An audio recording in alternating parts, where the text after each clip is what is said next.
Alright, so just a quick review of my current road bike, commuter bike.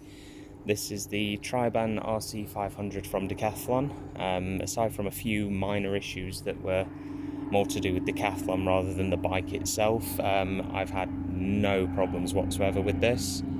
I've just replaced the chain on it today, so it's done about 2,000 miles, so I was holding off on the review until then. Forgive the airplanes flying overhead. So yeah, I've just replaced the chain about 2,000 miles in. I'm feeling happy enough to give it a bit of a review. So this is it loaded up for commuting. On the back there, I've got the Kryptonite Crypto Lock. I've got a tool bottle and frame pump there, normal water bottle, little Velcro strap there, which are fantastic for just stopping the front wheel from the front forks from twisting while it's leant up against anything and having it fall on the floor. I've got a top tube bag, just a cheap one. It's a Tarata. I don't know whether the brands mean anything. It's just one of the cheap ones off Amazon. Velcro strapped onto the front of the bike there. I've got a little orange drawstring bag in case I do any impromptu shopping. And probably added about 10 kilos onto the bike weight just with the crap I strapped to it. But if I take you round, so on the front here, I've got the Lumin Top B01 bike light that goes on the front. It's very bright. It's got lots of flash modes. It's got a low setting, medium setting, turbo setting. It's got a high flash mode, and for whatever reason they put an SOS mode on it. Never used that before, but I don't think I ever will. It's also hooded, so it cuts out glare, so you don't have it blinding drivers shining in their eyes. It puts a nice spot on the road, keeps you visible, and the battery life's fantastic. I just keep 2 spare batteries in the top tube bag as well. And up here I've got the Triban Stormbox Micro, so I can have some tunes going while I'm riding to and from work. Also helps pedestrians hear me coming. So down here I've got the ProBike Tool micro pump, and in the tool bottle I've got a replacement inner tube, a set of 3 tie levers, a little bottle of chain lube, a multi-tool with a chain splitter, a pair of quick links, and a pair of gloves to stop me getting chain grease all over my hand if I have a mechanic on my way to work. So the on the back here, this is the Kryptonite Crypto Lock, and it comes with a mount there, so you can mount it to your frame. I've chosen to mount it under the seat, just because I didn't have any space in the frame triangle thanks to the 2 bottles that I've got mounted there. I've just got a cheap, I think I paid about £10 for it, rear bike light, which again, it's got plenty of flashing modes. The battery life seems absolutely fine. This is how I've got it kitted out for my commute. So after 2,000 miles, I've had 0 mechanical problems whatsoever that weren't caused by external factors. So I had an incident when I was just getting into town on my way to the pub, and one of those elasticated bungee nets got wrapped up around the rear cassette,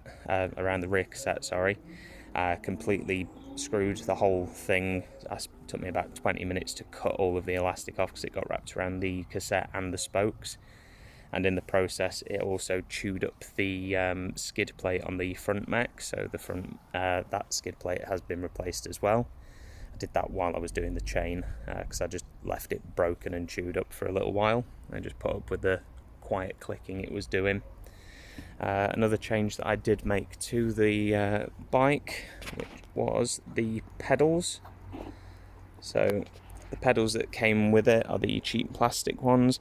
I just got a set of these ProMend RD R67s, or PD. I don't know. They're the cheap metal CNC aluminium pedals, and they're grippy, they don't weigh very much, and they look a damn sight better than the plastic ones too. Shifting, the thing shifts gears beautifully. The 9x2 setup is, I would have liked 10 speed or even an 11 speed, but the 9 speed has been absolutely fantastic. I've not found myself wanting a higher gear going downhill or a lower gear going uphill. It's just done me absolutely fantastic so far. Not too much of a weight weenie, which is why I don't mind having all this crap strapped to it, because I'm putting the better part of, well, 14 stone now, but it was 15 stone when I started cycling, on top of it, so I don't think saving a gram on the frame is going to do much if I'm sticking my arse on the top of it. Not attached though, I do have a set of the SKS Raceblade Pro XLs that I use for when the weather's not as nice and sunny as it is right now, and they do a wonderful job at keeping the majority of the wet off of the group set and off of my legs. They don't do it perfectly because they're not full coverage, but they do a good enough job for me. Keep my feet dry up until the point where I go through the first puddle, at which case, I mean, you're going to get drenched no matter whether you've got full fenders or not, because puddles are just evil.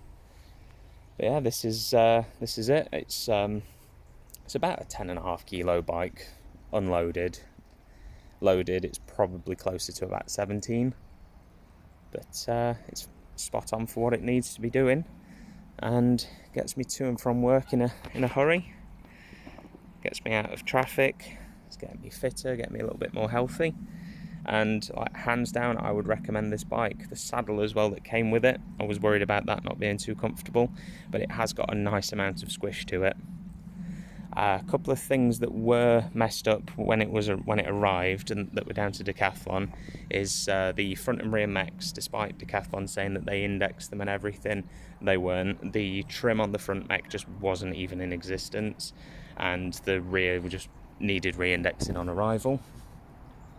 And also the front stem bolts there, notice they're a nice pretty little blue. They were originally supposed to be black, but during shipping, Decathlon sent it via DPD. It turned up in the box and the stem bolts were half screwed in, and it must have taken a severe knock because one of the screws was bent to about a 45-degree angle. So rather than having one mismatched screw, I got myself a set of nice anodized blue ones to go with the blue frame, and also the bar tape. The bar tape looked like somebody had been chewing on it when it arrived, so I replaced that with this nice little subtle blue and black number on there, which I think complements the frame very nicely. And yeah, it didn't come with the bottle cages either. These are just two of the cheapest plastic blue ones that I could get to go with it. All in all, I would buy this bike again in a heartbeat if somebody stole it tomorrow, which I think says enough about it, or about me anyway. But yeah, thank you.